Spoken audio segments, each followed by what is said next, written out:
Hi there. In today's lesson, we talked about using a dictionary to look up the definition of words that you don't know. So for today's activity, you will have a set of word cards that you're going to need to read through. Up here are my word cards, so I would start by reading each word. Borrow, arrow, delight, forgive.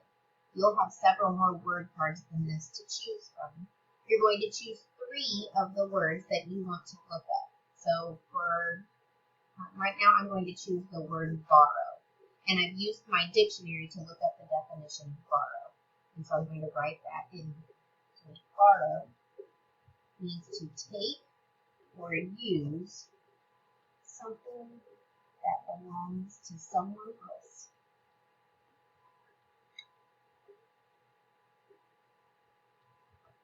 With the intention of returning.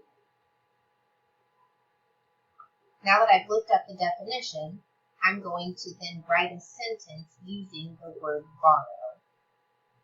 So my sentence is, my neighbor needed to borrow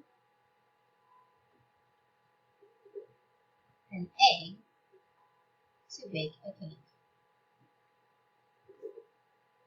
So I've looked up the definition, I've used the word in a sentence, and then I would move on to my next word, look up its definition, write the definition, and then use the word in the sentence, and continue doing that for all 3 of them.